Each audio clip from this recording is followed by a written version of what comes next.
Hello. Then. Now. Showdown to the queens. Episode number 500. Forever. Looks like hell froze over. Without any more further ado, Together. let's jump straight into the show.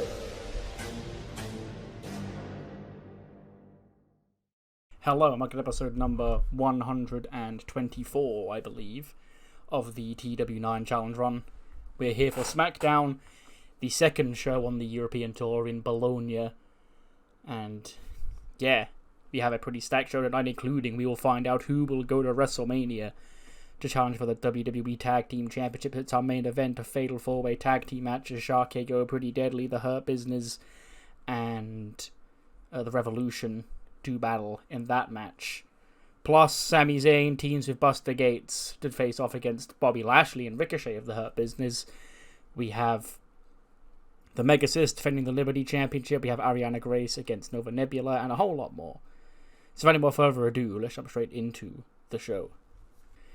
Sami Zayn kicks off SmackDown. He's the first person who comes out. He makes his entrance in front of the Bologna crowd, who are losing their minds, cheering him on, going, Sammy, Sammy, singing his song.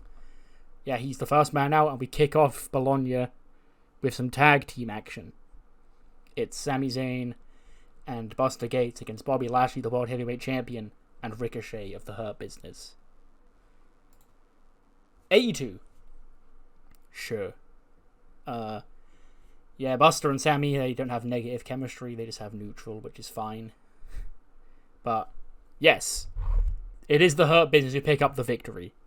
Bobby Lashley, the World Heavyweight Champion, pins Sami Zayn with a spear. So, yeah.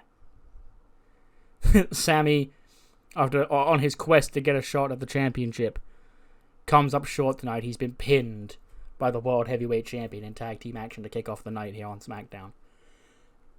He gets an 83, an 80 for Buster, an 82 for Bobby, and a 94 for Ricochet. But yeah, Sami, this could have been his big moment, his big chance to prove that he belongs, getting a shot at that World Heavyweight Championship. But at least for now, he's come up short.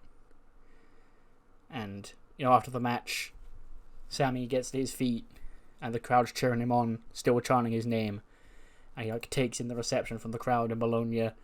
He, thanks them, he, waves them on. And you can see he's disappointed in himself. He shakes his head as he walks out. Sami Zayn, beaten by the World Heavyweight Champion to kick off the night here. We then cut backstage, and Kayla Braxton is there, and she awkwardly looks across to her right, and then the camera pans, and we just see Candice LeRae just stood there miserable, just staring back at her. She goes, well, are you going to speak or not? She goes, sorry, I was waiting for my cue. She goes, okay, sure. Ladies and gentlemen, my guest at this time, Candice LeRae. Big boos. And Kayla goes, Candice, I want to talk to you about what's going on with you. She goes, I don't want to talk about what's going on with me. You know exactly what's going on with me. You've seen over the past year what I've had to go through, okay? And I tried to not snap and not be that girl, but I just had enough, Kayla. And quite frankly, I'm sick of talking about it, okay? I'm sure you all think I'm a bad guy for it, but I know I'm right. I know I'm doing what has to be done. And Kayla goes, no, I wanted to talk about last week. I wanted to talk about you and Shotzi on SmackDown last week. Because you and Shotzi got into it backstage. And then, after you beat her, you threatened to, And Candice is like, bash her head in with a cinder block. And Kayla goes, that? But you hesitated and you didn't do it, Candice. But why? What got into you last week? And she goes, is that a real question? Nothing got into me last week. I'm not a monster. Okay. Shotzi, she may have stuck her nose in business where she wasn't needed. Because quite frankly, I don't think anybody's ever asked, hey, I wonder what Shotzi thinks about this. But she felt the need to get involved in our business, and I don't appreciate her for that. But she's not wrong to me in any way. So, I was overcome with emotion. And I caught myself from doing something horrible. Because I don't do bad things, Kayla, because I'm a good person. It's just sometimes good people get pushed to their limits. Kelly goes, well, it's funny that you've drawn the line when we saw what you did to your best friend back at Roadblock. Kenny says, like I said, you know what? I'm not even wasting my time talking to you anymore. This interview's over. Okay, if you've not got anything interesting to say to me, want to keep belittling me, it's fine. I don't need the approval of Caleb Braxton to know what I'm doing is right. So keep walking around here waiting for the actual wrestlers to leave their locker rooms. You can stick a microphone in their face because you're not getting another word out of me. And she storms off. And Kale's like, okay, well, that's another angry woman right there. But they've got a fucking language. We didn't have one in Barcelona. I've only just noticed now we've got a language barrier issue. And I swear we didn't have one last week. But apparently Italy doesn't speak English at all, but Spain does. Okay, so this show is probably going to tank because of that. Actually, to be fair, I think it's mostly rated primarily on match quality, so as long as the matches are still good, it won't matter too much. But yeah, the promo segments are going to be rated down on this show because apparently Italy can't speak English like Spain can. We then cut to Bando and Swerve backstage. And Bando goes, boss, I know that you want to get your hands on Bronco and Lucian for me, for what they did and, turning their back on me, but you can't get into a fight like that by yourself, Swerve. He goes, that's right. I'm going to take them all on. I know Drew McIntyre's going to be lurking soon. So I'm going to smash his head in if he gets his face in my business. And Bando goes, no, I spoke to Bronson Reed, and we agreed that tonight if you need a tag team partner to face off against Bronco and Lucian, then he'd be your guy. Swerve goes, I could have probably handled them by myself, but it ain't going to hurt to have that big old Aussie by my side, so good job, Bando. And then he sort of pats him on the back. But yeah, Swerve and Bronson Reed against Lucian and Bronco later on tonight. We then see Ariana Grace. She's getting prepared for her match with Nova. She's walking through the hallway when she bumps into a familiar face. Like, she sort of bumps into a guy. And, we don't see who it is, but she's like, oh, I'm sorry. And then Santino turns around. He goes, look who it is. And Ariana sort of, looks all awkward. Santino gives her a big hug, starts, shaking her around. And Ariana, awkwardly, pulls his arms off her. And she goes, how's my baby girl? Okay, we are in Italia. I know the Milan Miracle could not miss WWE SmackDown here in Bologna. And Ariana goes, well, Santino, it's Ariana at work. And if you must know, I'm actually going out to the ring because I've got a match coming up next against Nova Nebula. Cena goes, yes, the nebulous supernova. I know all about her. She's a tough competitor. Ariana, I wish you all the best of luck. And she goes, thanks, Santino. It's nice to have you back. And he goes, hey, but just know, if you ever need me, you know where to find me. She goes, yes, I know, yes. And he walks away. So just a nice Santino cameo here in Italy. And Ariana goes out for the match against Nova. Gets a 76. Sure. That is bang in the middle, basically, of where they're both at. And Nova, of course, beats Ariana Grace. But she does it with a figure four. She taps Ariana Grace out with a figure four leg lock in 8 minutes and 43. I guess adding insult to injury, she locks in the figure four. And Ariana taps out. And I imagine Nova's mocking Charlotte as she does. She woos. So see, anyone can do it.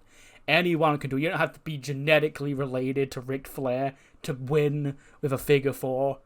And then after the match, she leaves the figure four locked in. Actually, no, she probably gets off and raises her hand and then goes to leave and then slaps it back on. And Ariana continues to tap out and try and fight free, but Nova's not letting go. And, Nova sort of like keeps looking over her shoulder at the entry ramp, obviously expecting Charlotte to come out, but Charlotte doesn't come out. And she just see her like start smiling. Like the internal realization, like, yeah, I told you she doesn't care about you, she only cares about herself. But then the Queen does come rushing out. She chases off Nova Nebula through the crowd. She checks on Ariana, and Ariana like looks so happy to see Charlotte.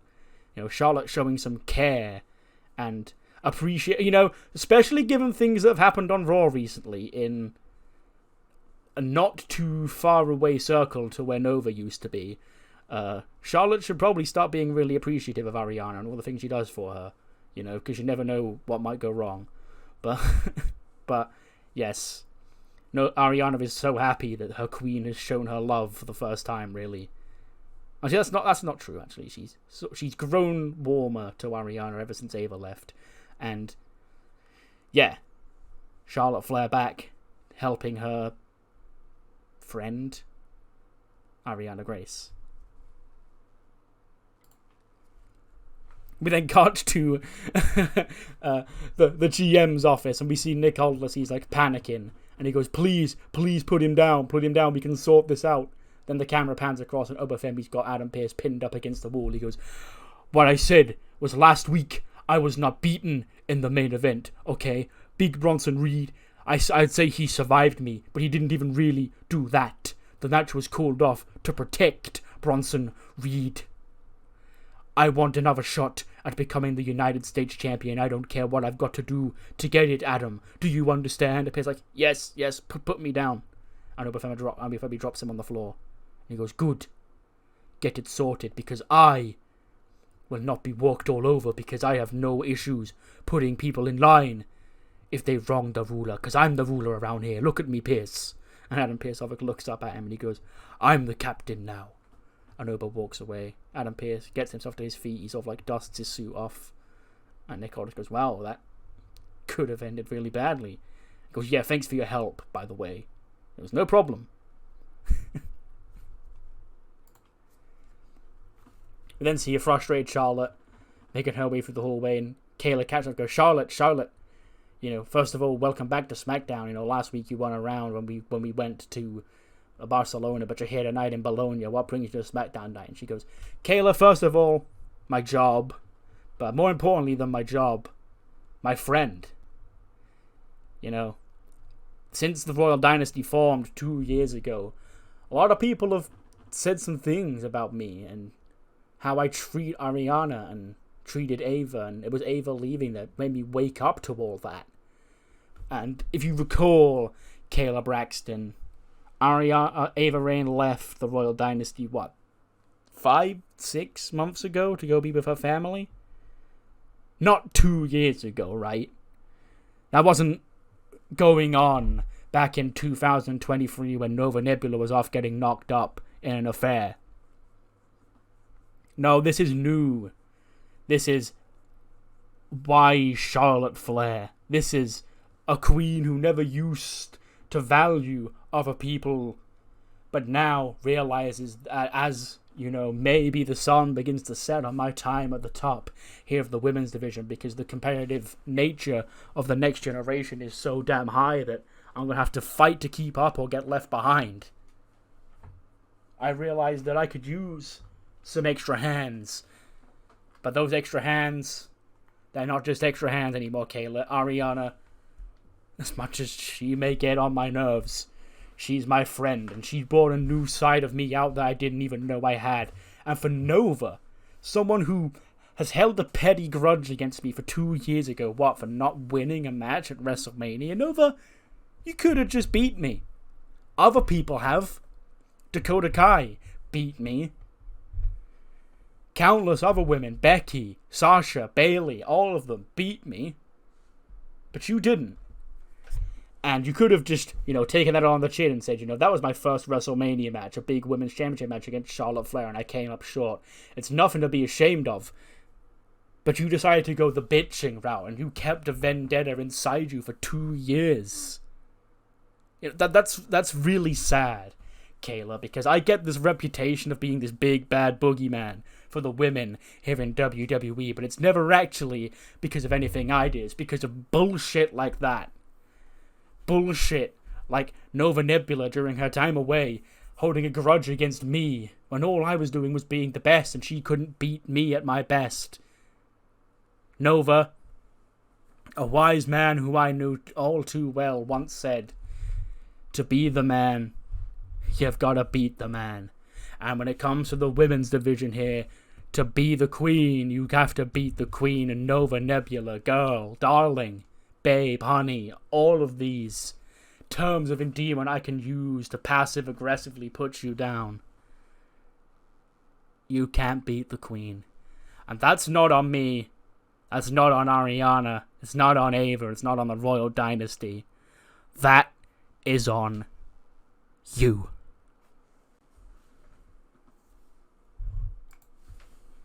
Then cut to Chase U.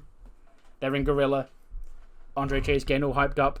Goes, alright boys, I'm sure you've heard the big news. Andre the Giant Memorial Battle Royal is back this year. And this year, the winner of the Andre the Giant Memorial Battle Royal gets the next shot at the World Championship on their brand. Now, we all know 2 years ago, I won that Battle Royal. This year, I plan to be the first ever person to win it twice. And when I do, World Championship Gold is coming to Andre Chase University. Now, we're a person down right now. Haley, she's transferred to another school, and we wish her all the best of luck. Okay? You know, maybe one day we'll see her down the line at Andre Chase University, but we can't let that get us down here in our Andre Chase University World Tour. Tonight, Duke and I are going out there, and we're going to win some tag team action. And when we do, we're going to get ourselves back in the spotlight. Chase U. So yeah, Andre Chase, you know, staking his claim to be the first ever two-time Andre the Giant Memorial Battle Royal winner. And it's Duke and Andre Chase in action coming up next in a match that gets an 80. Okay, so I'm already seeing improvements from Penta and Phoenix because they won a match on the network, so they got a popularity boost. So yeah. But Ray Phoenix is still, like, popularity is really low still, hence, you know, he's scoring the same as Duke Hudson. But I did give Duke a bit of a push earlier this year, so yeah, he is quite over. But the Lucha Bros pick up their second victory here in WWE. Ray Phoenix pins Andre Chase with a Meteor in 9 minutes and 10. 79 for Penta, 69 for Phoenix, 69 for Duke, and a 66 for Andre Chase. So yeah, not quite to the victory that Andre Chase wanted, but getting Chase U back on the show was nice. Again, they're a victim of anybody that isn't on the WrestleMania card syndrome, where they don't really get much to do in March and February. But, you know, I needed a tag team to win. I didn't want to beat the Labyrinth again, so I picked them. And yeah, they are currently a person down because Haley Poole has transferred schools, is what we'll say. Yeah, we'll get more to that soon. After the match, the Lucha Bros are celebrating. And, you know, Neville stands tall with the Lucha Bros in the ring, when behind them, the New Day appear. New Day in, like, they're not in their New Day get-up, they're, like, wearing, like, just normal street clothes. And they've all got kendo sticks, and they smack each member of the Death Triangle with a kendo stick to the back. They continue to wail on them. Neville scurries to the outside. Phoenix scurries to the outside. But there's one man in that ring with Cero Miedo. Zero fear. Penta, he takes a kendo stick shot to the back from probably Kofi. And he sort of just like takes it. He stays on his feet. He turns around. He sees Phoenix and Penta on the outside. And they're sort of like telling him to retreat. He turns around. He Cero Miedos in Xavier Woods' face. And all three of the New Day members wail on him with kendo sticks. He puts up a bit of a fight, like, but eventually, obviously, he does drop down, and they will start wailing on him, and eventually Penta and Phoenix and Neville have to pull Penta away. Because, you know, for his own safety, the man with Cero Miedo was getting his ass beat here tonight. And Xavier Woods, Big E, and Kofi Kingston, New Day are forever, they said. And they stand tall, hit a night over the death triangle.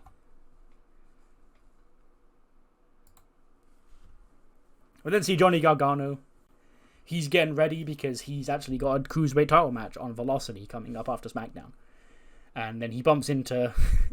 this is very funny because, like, he normally, you know, oh, I've got to go to work. I'll get time away with my family. I'll go to work. No, Johnny only sees his wife at work. And she storms down the hallway, you know, still pissed off, still, like, stressed out. And he goes, Candice, wait, hey, hi, it's me, you know, your husband. She goes, what? He goes, come on. You know, this isn't you. I know you better than anybody else on this planet. This isn't you. You know, snapping at everybody, what you did to Dakota, what you almost did to Shotzi, you know, that's not the woman who I married. I don't know what you've become. And Candice goes, you know what I've become, Johnny?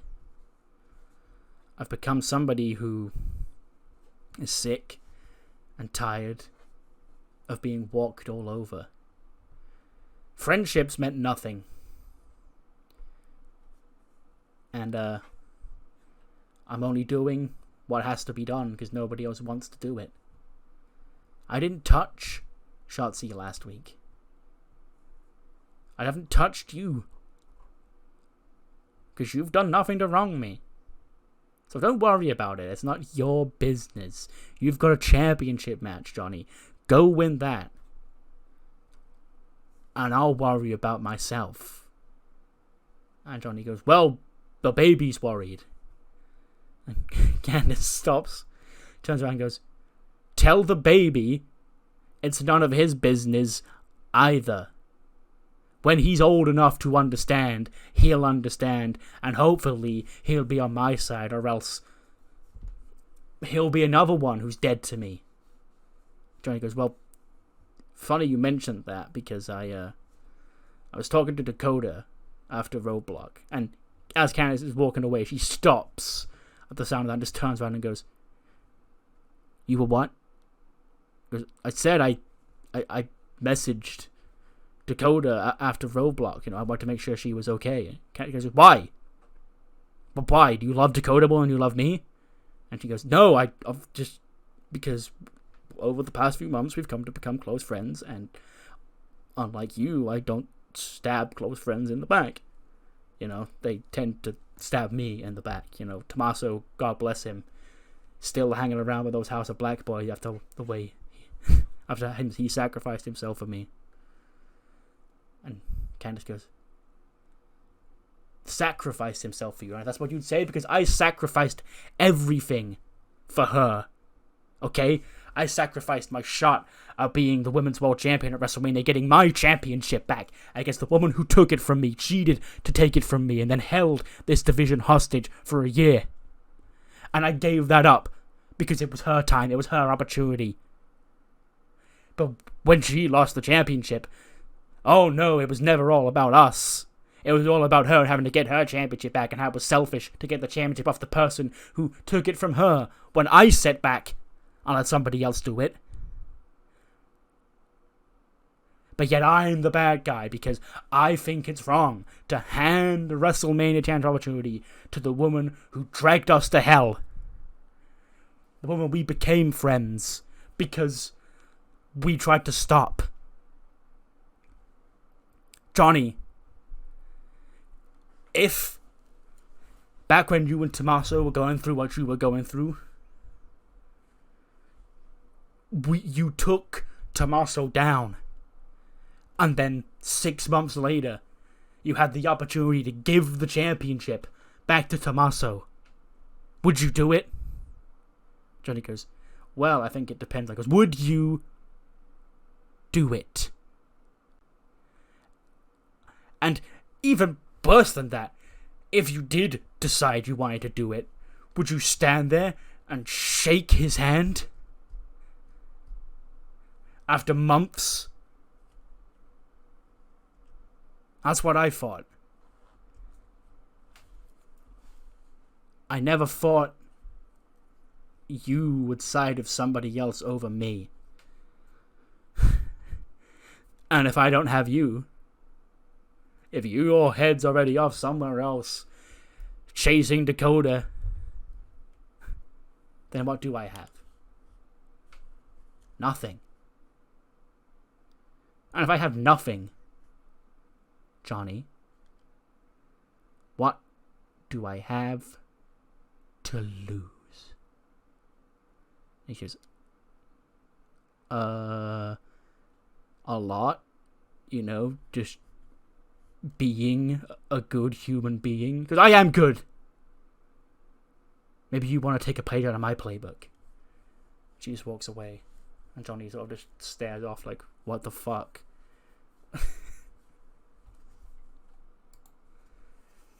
Then cut to the ring. Cammy and all of Queendom Omega, apart from Utami, are in the ring. She's just tugging her collar. She goes, oof. Candice, you know, what a woman, huh? I'm glad that I don't have to deal with BS drama like that in Queendom anymore, because we are a tight-knit family. There's gonna be nobody that, you know, stabs each other in the back now. And then Julia stood in the ring, and the crowd cheering for Julia, going, Julia, Julia, Julia, and Arrivederci and all that. And Julia's like looking around. You can tell she wants to smile at it all. And Cammy goes, that's right, Julia. Julia, she's part Italian, right? You love Julia. Well, guess what? She doesn't love you. What she loves is winning matches. You know who else loves winning matches? The Megasis. I think it's time to host the next defense of this Elite Championship right here in Bologna. Deonna Purrazzo comes out, the NXT Women's Champion, another woman with Italian heritage. And she comes to the ring with the championship over her shoulder. And Deonna takes the mic and she goes, Cammy, I've heard a lot about Queendom.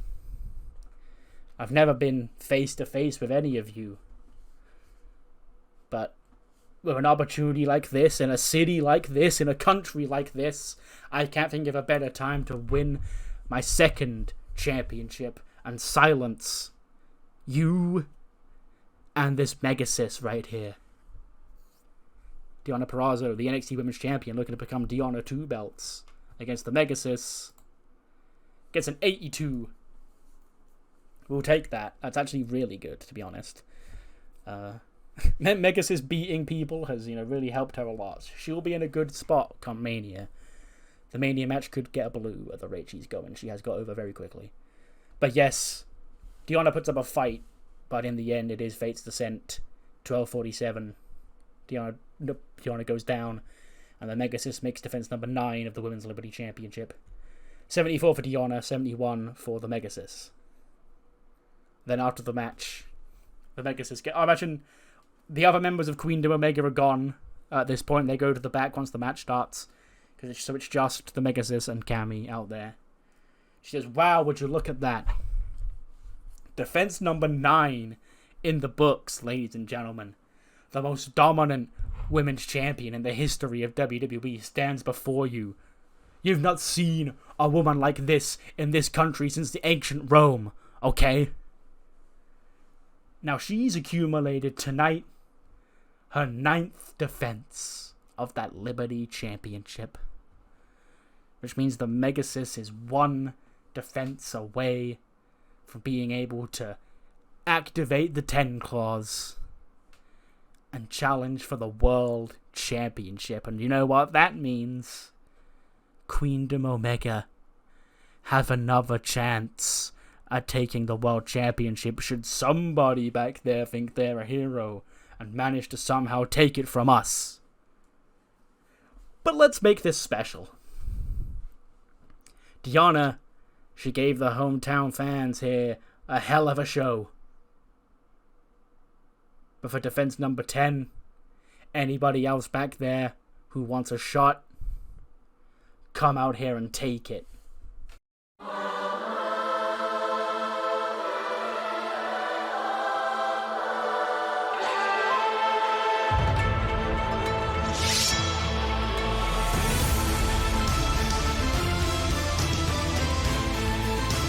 Out comes Kairi. And she gets into the ring and she goes, face to chest, I guess, with the Megasis. Not backing down, like showing no fear. She's like just sort of gets in her face, and Cammy just goes, "Do my eyes? Have I gone a bit insane? Is it the jet lag?" Kairi, again. But what is this? Twice you've already lost to the Megasis. Go to the back of the line. You're a loser, okay? Losers shouldn't even get a second shot at the championship. But we did that out of pity for you. You don't get a third shot by being a loser. Okay, I don't care how many motivational pep talks you get from your friends or how much they try and gas you up that you still got it. It's over. Fuck off. And Kairi sort of just looks at her. She looks back at the Megasis. The Megasis goes to take a swing at Kairi. Kairi ducks, rocks over spinning back fist. She rocks over another spinning back fist. Cammy goes to the ringside, gets a chair. She tosses it into the ring, but as she slides it into the ring, Kairi stomps on it and stops it in her tracks. She picks up the steel chair and she yoinks it, cracks it across the Megasis's skull. Blood starts pouring out of her forehead as she tumbles to the outside of the ring. And Kairi looks down at the championship on the ring mat. And she picks it up and she just holds it in her hand. And she hoists it up into the air. Like the WrestleMania sign looming behind her, but she's not pointing at it or anything. It's just that's the camera shot. And then she tosses the championship to ringside. Cammy scoops it up and scurries away with the Megasis. As Kairi stands tall in the ring, fired up. Looking for one more shot at the Megasis. We then go to ads after that. And we come back, Kayla Braxton, microphone shoved in the face of Cammy. She goes, Cammy, we just saw out there, the Megasis defending the Liberty Championship, but then Kairi Sane came out there, which I saw it, Kayla. That we all saw it. What we saw was Kairi Sane. A loser, a woman who we've beaten twice already and hasn't won anything of any importance in God knows how long. The very literal bottom of the barrel, deciding she's gonna step up because she had a little chat with her friend EO and thinks she's all fired up now. I really don't want to do this, but if Kairi Sane isn't gonna learn her lesson, she's going to have to learn it the hard way. Where's Asuka, Kayla? That's a hypothetical question, don't actually answer it. Where's Ember Moon, Kayla? You know exactly where they are. That is what happens when you mess with us. Kairi put those two women in the hospital. And we tried and tried and tried to warn Kairi to go away. I still had that soft spot for her deep down, for all the legendary work she did prior to coming to WWE. Back when I used to be a fan of Kairi. But she just will not learn her lesson. Well, this is what she wants. This is what she's asked for. Kairi, your blood is on your own hands. We are just the executioners. You want to step up. You want to save the day. You want to die. Well, I'll book your funeral in for you. Save the date and the time and the location. April 19th, 2025. In Las Vegas, Nevada. As many eyes of the entire world as there ever is in this industry are going to witness the demise of the pirate princess.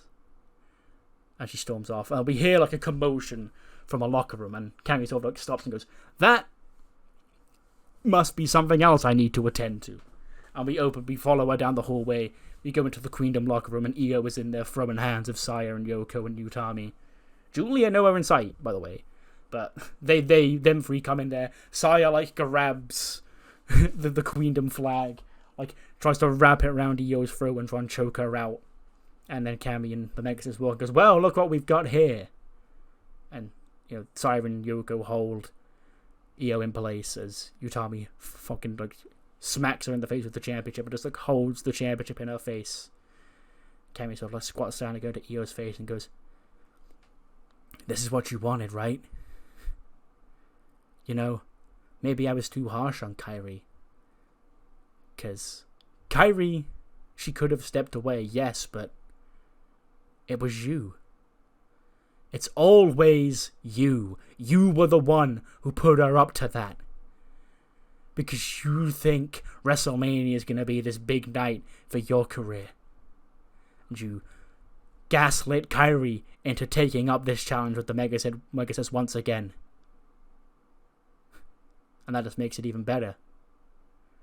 If finally putting Kairi to rest wasn't satisfying enough, being able to do it on the same night we end you as well. God, it excites me so much. And as you both lie there, likely never to wrestle again because that's the sort of thing we do around here. You know that all too well, my queen. I want you to sit and look over at your best friend in pain and realize you did that to her. You could have just let her walk away, but you had to fire her up and make her think that this is what she wanted. The great Queen Io Sky throwing another one of her friends under the bus carelessly because all she cares about is herself. Now, where have we heard that one before? And she sort of just kisses Io on the forehead and goes, "See you in Vegas, my queen. I've booked Kairi's funeral in already for that day. I'm sure there's spare room in the coffin." And they drop Io on the floor and they all walk out. It's their locker room, and they just leave Io's battered body on the floor. 75 for an OTM match. I was about to moan about the rating because it's Swerve and Bronson Reed, but for an OTM match, that's actually pretty good. And the match ends by DQ because Drew McIntyre appears. He claymores Swerve Scott, and yeah, a DQ finish. Fucky, but what you gonna do? I didn't want to pin Lucian and Bronco again. I'd say again at all, really, because they didn't get pinned because they were on the winning team. Yeah, 46 for Lucian, 47 for Bronco, 83 for Bronson Reed, and 95 for Swerve. But yeah, Drew McIntyre drops him with a claymore, and Drew and OTM start mauling on Swerve. When Bronson Reed gets into the ring, he attempts to fight off. He tosses OTM off to the side. He gets into a fight with Drew when big Oba Femi appears out of nowhere like a sea monster. And he grabs a hold of Bronson Reed and he tosses him over the top rope. And they continue their brawl last week. The steel steps get smashed everywhere. And they spill over towards the announce table. Bronson Reed, he goes to, lay him out again, hit another one of those tsunamis through the announce table. But as he stands on the barricade, Oba rises to his feet. He grabs Bronson Reed by the throat and he sort of choke slams him off the barricade through the announce table. It explodes everywhere. And then in the ring, Drew McIntyre, he forces Swerve to watch this. And he, handcuffs Swerve up against the ropes. And he goes, "Yeah, he means so much to you, huh? Me taking his friends means so much to you, huh? Good to know." And then Drew McIntyre grabs Lord Bando, shoves him to the floor. And Swerve's, trying to get him. He's trying to claw him. Goes, no, put him down, let go of him. Drew McIntyre backs into the corner. He gives a 3-2-1 right in the face of Swerve. And he drops Lord Bando with a claymore. And Swerve, eventually, he just looks up at Drew, gets in his face, and Swerve's trying to swing at him, and he goes, "Now you got nobody, huh? All alone. Just me and you. No one to save you from the things I'm gonna do to you at WrestleMania. He sort of like pats him on the face as doctors and refs like check on Lord Bando as he takes a claymore to the face. We then see Sami Zayn. A very sad Sami Zayn. He's got his suitcase, he's changed into his normal clothes, and he's solemnly, walking through the hallways towards the exit of the building. When Nick Aldis goes, Sammy, wait up, where you going, Sammy? He goes, Nick, I need a moment. And he just walks out of the building and he goes, Sammy, no, wait, you need to... Ugh, he's gone. And Kayla goes, Nick, Sami Zayn has left. He goes, it's annoying, Kayla, because I don't know when we're going to see him again. But I said last week that WrestleMania implications will be sorted for next week's episode of SmackDown, and we are going to find out who is going to challenge Bobby Lashley next week. We're going to run a gauntlet match. Okay, we ran one for the Women's Championship last year. We're going to do one for the men this year, with the winner of that match in London next week going to WrestleMania to become the number one contender for the World Heavyweight Championship and wrestle Bobby Lashley for the championship. And Kayla's like, will Sammy be in it? And Aldis just looks at Sammy driving away and goes, he's invited. I'll tell you that. Will he show up? Well, that's up to Sammy.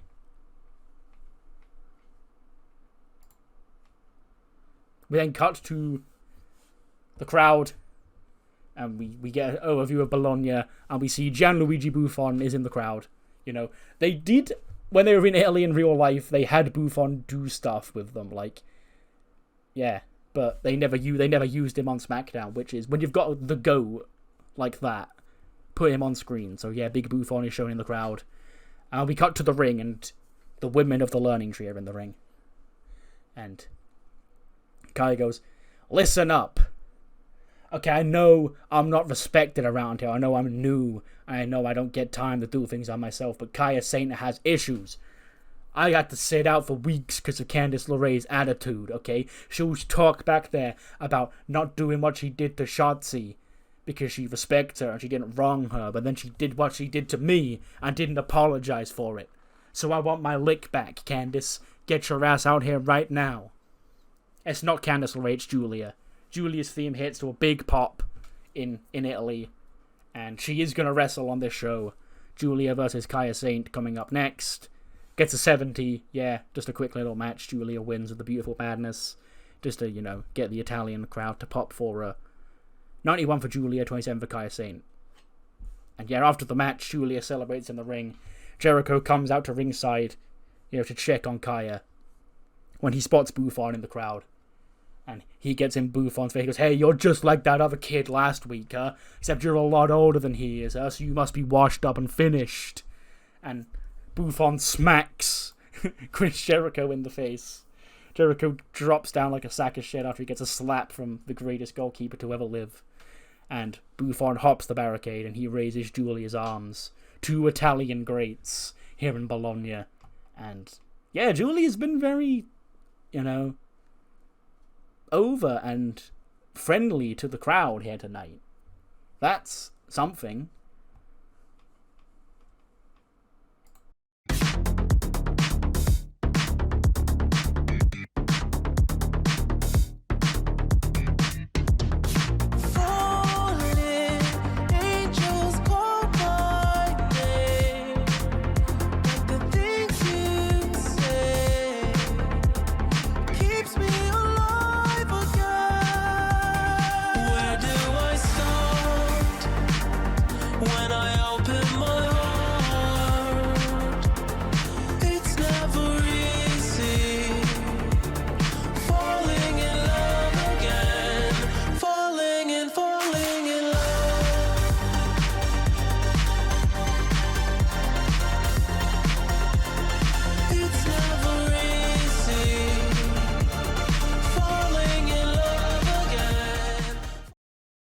Next week, SmackDown is going to wrap up its European tour. SmackDown is going to be in London in the O2, and we have some matches set for that show. The first being, God help us all, Candice LeRae will be in action next week. That's all we know. We don't know who against who or what, but Candice will be in action next week in London. Plus, a big tag team match is now set following the fight earlier on tonight. Drew McIntyre will team with the ruler, Oba Femi, to face off against Swerve Scott and the United States Champion Bronson Reed ahead of their respective WrestleMania matches. Plus, we're finally going to find out who will go to WrestleMania to wrestle Bobby Lashley for the World Heavyweight Championship. A gauntlet match, participants to be announced, will take place on SmackDown in London next week. Plus, breaking news regarding 2 SmackDown matches set for WrestleMania. The first, as we just alluded to, will be for the United States Championship. Big Bronson Reed will defend the championship against Oba Femi, but there is a catch considering the ring last week was not enough to contain these 2 men. This match will be Falls Count Anywhere. Plus, following months of animosity between the New Day and Neville, we're going to get the 6-man tag team action at WrestleMania as the New Day will face off against Penta and Rey Fenix, the Lucha Bros, along with Neville, the Death Triangle, in a 6-man tag team match at WrestleMania. An 81 rated main event. I'll take that. Sure. This is a big WrestleMania implications match, and the team winning and advancing to WrestleMania is Sharkeo. The Hurt Business go first. I imagine, Randy RKO's Damon Kemp pins him. Then the Revolution go. Pretty Deadly cheat to pin Rufus Hamilton.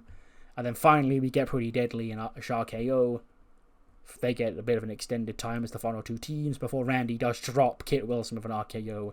Pins him to advance him and Ilya Dragunov to WrestleMania, where they will challenge the Motor City Machine Guns for the WWE Tag Team Championship. This match has been, I will say, this was like the last match I finalized for my WrestleMania card. There was timelines where a lot of this was different. There was a timeline where it was like all these teams in a gauntlet with the Mercy Machine Guns, and I sort of thought that was just overkill. There was a timeline where Randy had already turned on Ilya, and I ran the singles match at WrestleMania, and the Machine Guns fought somebody else. But that all just felt like overbooking, and like just the regular tag team match, the rematch, felt like the biggest tag match. Like, the more teams I added to this, like, no disrespect to them, felt like it had dwindled. Like, Randy and Ilya as part of a gauntlet and the Machine Guns as part of a gauntlet didn't feel right to me. And like throwing Pretty Deadly in there and the Hurt Business and all of them, like it felt lesser. And then, God forbid, in the timeline where Sharkey was broken up and it was the Machine Guns against any of these teams, that also wouldn't really feel like WrestleMania. So in the end, I just decided, I'm overthinking this. We're just going to run Ilya and Randy against the Motor City Machine Guns. WrestleMania 41, WWE Tag Team Championship. 92 for Ilya, 78 for Randy, 87 for Kit, 76 for Elton, 68 for Ronnie, 69 for Damon, 68 for Rufus, and an 84 for Nebo. Nebo and Rufus has got some catching up to do. I know Nebo's only that high because of the chemistry, but they're definitely a tag team I want to, get established properly after Mania. There are a lot of them. But the show ends, the Machine Guns come to the ring, they hold the championships up high. Randy and Ilya look up at them. WrestleMania sign hanging in the distance. This is our WrestleMania match. The Machine Guns offer a handshake out to Randy and Ilya. They accept the handshake.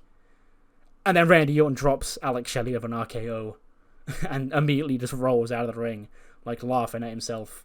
And Ilya sort of looks at Chris Sabin and sort of just shrugs his shoulders. But yeah, Randy Orton gets the last laugh on Alex Shelley specifically. And yeah, we've got our WrestleMania tag team match set as we roll forward towards the show. We're getting through March very quickly. 81 rate show. For all the promos being dinged because they can't speak English, I'll take that. And yes, I'll see you on the other side now for Velocity, where we will have a Cruiserweight Championship match, Johnny Gargano against Cedric Alexander. Plus, I'm sure an appearance from Giovanni Vinci here in Italy. Brother, we start off Velocity with a 90 rated match. Giovanni Vinci faces off with Dante Rios. You know, big hometown pop for Vinci here in Italy. I don't think he's actually from Bologna, but, you know, it's all if Cardiff is Drew McIntyre's hometown, according to WWE, then any city in Italy is Giovanni Vinci's hometown. But yeah, he beats Dante in 13:36 with a frog splash. 93 for Vinci, 67 for Dante Rios. So yeah, it's nice to get Vinci on the show. He's another one who, you know, I like him, and he'll be doing fun mid-card stuff after WrestleMania, but is Andre Battle Royal fodder for now. Dante Rios, you know, cruiserweight staple. We'll probably start sniffing around the Cruiserweight Championship more soon. But yeah, nice win for Giovanni Vinci. We then got backstage, and Grayson Waller walks into RJC's office. He goes, "Alright, lad, listen. Now, I saw the absolute, you know, shit show you ran here last week when, you know, that ring got destroyed and you had to go out there and fucking kill the audience, lad. You know. But I'm all for pissing off the WWE fans, especially smelly fans like the ones in Italy. You know, I can't walk around anywhere without smelling them, lad. But I think tonight I'm actually getting ready to get into the ring. I've got these other two young Australian lads who are looking to make an impact here on Velocity. Very apt name for them because their name is the Velocities. And Grayson Waller will be the perfect first person to team with them as we gun for those trios championships. And RJ goes, "That's actually perfect timing, Grayson, because I need a third team. Because we need to find out who's going to challenge next for the trios championships at WrestleMania 41 kickoff. And we have 3 teams already set, so you and the Velocities, I'm familiar with their work from NXT, but you can be the final team in this tournament." And he goes, "Great, you know, I won't let you down, lad." He will do just that. Hold on, he's got a gimmick change to do. Great gimmick, okay, good. But he will do just that. He will. Okay, it doesn't keep him out of action. I get worried then. But the young trio of Javon Evans, Shaquan Sugars, and Leon Slater, who I don't have a name for, but you know, they're gonna basically become the new de facto trio of Velocity. 'Cause I do want to get more trios going. You know, the coward's way out is to just retire the belts, but I do want to keep them around because they're like a USP of Velocity, and I also think they're fun. So, and they'll help me develop like new trios, but. It was just always the same old. Like, the only trios that mattered until the UE got into the division were LA Extreme and the Dragon's Dojo. And one of them, oh boy. But, yeah. We got some new trios coming in. And, you know, the ruling made by RJC will be they are all new trios. Or trios that have never been champions before. So, no LA Extreme, basically. Anyway, Javon Evans, Shaquan Sugars, and Leon Slater pick up the win. The young bouncy boys, or whatever they're called, you know. Yes, I see, Michael Hayes, thank you. And an 83 rated main event. Cedric Alexander catches Johnny Gargano napping. You know, Johnny's head's not in it. As you can imagine why. His own fucking wife accused him of wanting to fuck Dakota Kai on SmackDown, basically. But yeah. He has the chance, you know, to become like Candice, to do what has to be done. I guess he's going through the sort of same thing as Nathan Fraser right now, I guess, where he could do what needs to be done. He could, you know, kick Cedric in the balls and win a championship, or he could stick to his principles, and that's what cost him. 79 for Cedric, 85 for Johnny Gargano, and yeah, that ends Velocity, and still the Cruiserweight Champion, Cedric Alexander. 88 show. Pretty good episode of Velocity, or might as well tell you 4 of the show, mainly of SmackDown. And I'll see you next time for Raw as the European tour rolls towards Glasgow. See you then.